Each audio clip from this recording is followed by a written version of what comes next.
ഇനി ഏതാനും മണിക്കൂറുകൾ കഴിയുമ്പോൾ എന്ന് പറഞ്ഞാൽ ഇപ്പോൾ നമ്മൾ സംസാരിക്കുമ്പോൾ 2:30 മണിയാകുന്നു, ഉച്ചയ്ക്ക് 2:30 ആകുന്നു. ഇന്ന് നേരം സന്ധ്യയായി നേരം വെളുക്കുമ്പോൾ നാളെ രാവിലെ 19-ാം തീയതി ഒരു 9 മണിയോടുകൂടി കേരള അസംബ്ലിയിൽ ബഡ്ജറ്റിൻ്റെ അവതരണമുണ്ടാകും. കേരളത്തിൽ നേരത്തെ ഉമ്മൻചാണ്ടി ധനകാര്യമന്ത്രി കൂടിയായി, മുഖ്യമന്ത്രിയായിരുന്ന ഉമ്മൻചാണ്ടി KM മാണി സാറിന് വേണ്ടി ധനകാര്യമന്ത്രിയുടെ റോൾ കൂടി എടുത്തുകൊണ്ട് ബഡ്ജറ്റ് അവതരിപ്പിച്ചിട്ടുണ്ട്. അച്യുത മേനോൻ മുഖ്യമന്ത്രിയായിരുന്നപ്പോൾ ധനകാര്യമന്ത്രിയുടെ റോൾ എടുത്ത് ബഡ്ജറ്റ് അവതരിപ്പിച്ചിട്ടുണ്ട്. വീണ്ടും വർഷങ്ങൾക്ക് ശേഷം ചരിത്രത്തിൽ ആദ്യമായെന്ന് പറയാൻ കഴിയില്ല, 3ാമത്തെ തവണയായി VD സതീശൻ മുഖ്യമന്ത്രി തന്നെ ധനകാര്യ വകുപ്പ് കൂടി കൈകാര്യം ചെയ്തുകൊണ്ട് കൃത്യമായ ഒരു ബഡ്ജറ്റ് നാളെ അവതരിപ്പിക്കുന്നു. ഈ ബഡ്ജറ്റിൽ ഒരുപാട് വിസ്മയങ്ങൾ ഉണ്ടാകുമെന്ന് സൂചിപ്പിച്ചിട്ടുണ്ട്. ഒന്നാമതായി പറഞ്ഞിരിക്കുന്നത് സർക്കാർ ഉദ്യോഗസ്ഥരുടെ DA കൊടുക്കാനും DR കൊടുക്കാനുമുള്ള സാധ്യത കാണുന്നു. അത് എത്ര DA എത്ര DR കുടിശ്ശിക കൊടുക്കുമെന്നറിയില്ല, എന്തായാലും അതിനുള്ള സാധ്യത കാണുന്നു. അക്ഷയോട് പെൻഷനെ സംബന്ധിച്ച് ചില ധാരണകൾ, സൂചനകൾ വന്നേക്കാം. പെൻഷൻ പ്രായം കൂട്ടുന്നില്ലെങ്കിൽ പിന്നെ കൂട്ടുന്നില്ല എന്ന് പറയാൻ സാധ്യതയില്ല, കൂട്ടാത്തൊരു കാര്യം, പോസിറ്റീവ് അല്ലാത്തൊരു കാര്യം പറയാൻ സാധ്യതയില്ല. അതേസമയം സമുദ്ര മിഷൻ, മിഷൻ വരാനുള്ള സാധ്യത വളരെ കൂടുതലാണ്. ഈ 3000 രൂപ സാമൂഹ്യക്ഷേമ പെൻഷൻ 3000 രൂപ ആക്കാനുള്ള സാധ്യത വളരെ കൂടുതലാണ് ബഡ്ജറ്റിൽ. അതുപോലെ തന്നെ സ്ത്രീകൾക്ക് സൗജന്യം കൊടുത്തു കഴിഞ്ഞു. പിന്നെ 1000 രൂപ വീതം സ്ത്രീകൾക്ക് കൊടുക്കുന്ന ഒരു പരിപാടി കഴിഞ്ഞ സർക്കാരിൻ്റെ ഉണ്ടായിരുന്നു.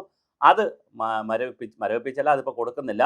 അതിന് പകരം എന്താണ് സംവിധാനം, ഉണ്ടോ, തുടരുമോ, അത്തരം കാര്യങ്ങൾ ബഡ്ജറ്റിലുണ്ടാവും. അതുപോലെ തന്നെ മെഡിസെപ്പ് എന്ന് പറയുന്നത് ഒരു ഉഡായിപ്പ് പരിപാടിയാണെന്നുള്ള വലിയ ആക്ഷേപം വന്നിട്ടുണ്ട്. അതിനെതിരെയുള്ള പുതിയ സ്കീം എന്തെങ്കിലും ഉണ്ടോ, അത് പ്രഖ്യാപിക്കുമോ? പങ്കാളിത്ത പെൻഷൻ എങ്ങനെയാണ് കൊണ്ടുവരിക? 14% പങ്കാളിത്ത പെൻഷൻ സർക്കാരിൻ്റെ വിഹിതം 14% ആക്കിക്കൊണ്ട്, ഇപ്പോഴുള്ള 10%-ൽ നിന്ന് 14% ആക്കിക്കൊണ്ട് പങ്കാളിത്ത പെൻഷൻ വീണ്ടും പുനഃസ്ഥാപിക്കുമോ? അക്ഷയോട് പെൻഷൻ ഇല്ലാതാക്കുമോ? അതുപോലെ തന്നെ വേറെ ഹാപ്പിനെസ് കമ്മീഷൻ കൊണ്ടുവരണം, അല്ലെങ്കിൽ ഹാപ്പിനെസ് കേരള കൊണ്ടുവരണമെന്നൊരു ആശയം വന്നിട്ടുണ്ട്. അതിനകത്ത് എന്തെങ്കിലും ഉണ്ടാവോ? സീറോ കാർബണിനെ കുറിച്ച് ചില ആശയങ്ങൾ വന്നിട്ടുണ്ട്. അതുപോലെ തന്നെ ഗ്ലോബൽ എഡ്യൂക്കേഷൻ ഹബ്ബ് കേരളത്തിൽ കൊണ്ടുവരണമെന്ന് ചില ആശയങ്ങൾ വന്നിട്ടുണ്ട്. ഇതെല്ലാം ചിലപ്പോൾ ബഡ്ജറ്റിൽ വരാൻ സാധ്യതയുണ്ട്. നമുക്ക് പിന്നെ ബ്ലൂ എക്കോണമി എന്നൊരു കൺസെപ്റ്റ് ഉണ്ട്, പണ്ടേ ഉണ്ട്. സമുദ്രവുമായി ബന്ധപ്പെട്ട എക്കോണമിയാണ് ബ്ലൂ എക്കോണമി എന്ന് പറയുന്നത്.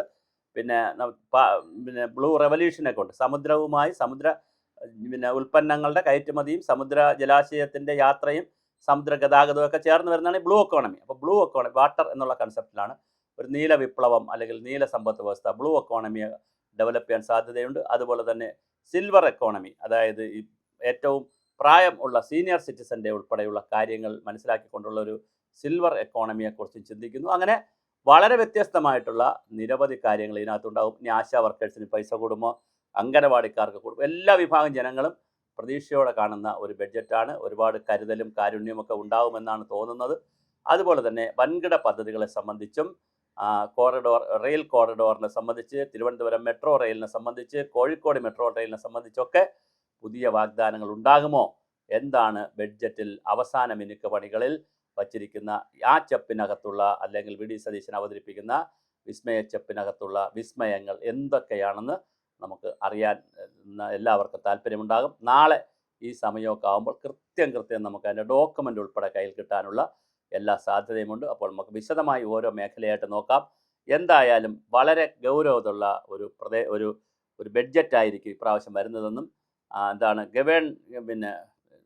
ഗുഡ് ഗവേണൻസ് വിത്ത് എമ്പതി എന്നുള്ളതാണ്. അതായത് ഒരു എമ്പതിയോട് കൂടിയുള്ള, സിമ്പതിയല്ല, ഒരു സഹതാപമല്ല, ഒരു അനുകമ്പയോട് കൂടിയിട്ടുള്ള, കറക്റ്റ് വാക്ക് അതാണ്, ഒരു അനുകമ്പയോട് കൂടിയിട്ടുള്ള ഒരു സദ്ഭരണമായിരിക്കും, അതിൻ്റെ ബഡ്ജറ്റായിരിക്കും വരുന്നു എന്ന് കേൾക്കുന്നു.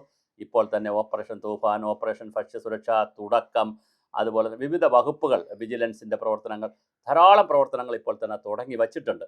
അതെല്ലാം പൂർത്തീകരിക്കുന്ന, അതിനൊക്കെ പണം കണ്ടെത്തുന്ന വലിയ പ്രഖ്യാപനങ്ങളും പ്രതീക്ഷകളും അടങ്ങുന്ന വലിയൊരു ബഡ്ജറ്റായിരിക്കും, പുതിയ ബഡ്ജറ്റായിരിക്കും നാളെ കൊണ്ടുവരുന്നത്. ഇതിനിടയിൽ ധവളപത്രം പുറപ്പെടുവിച്ചിട്ട് സാമ്പത്തിക സ്ഥിതി സംബന്ധിച്ചും പറഞ്ഞിട്ടുണ്ട്. അപ്പോൾ സാമ്പത്തിക സ്ഥിതി മോശമായി നിൽക്കുന്ന ഒരു സമൂഹത്തിൽ, ഒരു സംസ്ഥാനത്ത് എങ്ങനെയാണ് ഇതൊക്കെ നടപ്പിലാക്കുക എന്നുള്ളൊരു വെല്ലുവിളിയും സർക്കാരിൻ്റെ മുന്നിലുണ്ട്. കിഫ്ബിയെ കൃത്യമായി ഉടച്ചു വാർക്കുമെന്നാണ് പറയുന്നത്. കിഫ്ബിയുടെ സംവിധാനം മുഴുവൻ സർക്കാർ സംവിധാനവുമായി ബന്ധിപ്പിച്ച് അതിനൊരു സ്വതന്ത്ര ഏജൻസി എന്നിൽ നിന്ന് മാറ്റി സർക്കാരിൻ്റെ സംവിധാനമാക്കി കൊണ്ടുവരുമെന്നും കേൾക്കുന്നു. അപ്പോൾ അങ്ങനെ വളരെ വ്യത്യസ്തമായിട്ടുള്ള നിരവധി കാര്യങ്ങൾ അടങ്ങുന്ന മനോഹരമായ ഒരു ബഡ്ജറ്റായിരിക്കും നാളെ വരുന്നതെന്ന് നമുക്ക് നോക്കാം. അതെന്താണ് സംഭവിക്കുകയെന്നും എന്തൊക്കെയാണ് ബഡ്ജറ്റിൽ ഉണ്ടാകുമെന്ന് നമുക്ക് നാളെ കഴിയുമ്പോൾ അറിയാൻ പറ്റും. എന്തായാലും നമുക്ക് വലിയ പ്രതീക്ഷയാണ് ജനങ്ങൾക്ക്. അതുപോലെ ബിസിനസ് രംഗത്ത്, സ്റ്റാർട്ടപ്പിൻ്റെ രംഗത്ത്, വനിതകളുടെ മേഖലയിൽ, സീനിയർ സിറ്റിസൺ, കൃഷി, വ്യവസായം, അങ്ങനെ ഓരോ മേഖല എടുത്താൽ എല്ലാ മേഖലയിലും സമ്പൂർണ്ണമായ ഒരു പുതിയ ഊർജം, ഒരു പുതിയ യുഗം, ഒരു പുതിയ സൂര്യോദയം ഒക്കെ വരും എന്നാണ് മനസ്സിലാക്കുന്നത്. ഇതിനിടയിൽ ഫിനാൻസ് വകുപ്പിൽ ചില പരിഷ്കാരങ്ങൾ ഇന്നലെ തന്നെ നടപ്പിലാക്കി. അങ്ങനെ ഭരണത്തെ കൂടുതൽ ഗുഡ് ഗവേണൻസിലേക്കും ഇ ഗവേണൻസിലേക്കും ഒക്കെ കൊണ്ടുപോകുന്നു. ഞാൻ ഈ പറഞ്ഞ പോലെ സർവീസ് മേഖലയായാലും ഇൻഫ്രാസ്ട്രക്ചർ മേഖലയായാലും പ്രൊഡക്റ്റീവ് സെക്ടറായാലും ഉൽപ്പാദന മേഖലയും സേവന മേഖലയും പശ്ചാത്തല മേഖലയും എല്ലാ മേഖലകളെയും വളരെ വളരെ വളരെയധികം ഉയരങ്ങളിലേക്ക് കൊണ്ടുപോകുന്ന പ്രവർത്തനങ്ങളാണ് ഏറ്റെടുക്കുമെന്നാണ് നമ്മളിപ്പോൾ മനസ്സിലാക്കുന്നത്. നമുക്ക് നാളെ വിശദമായി ചർച്ചകളാകാം.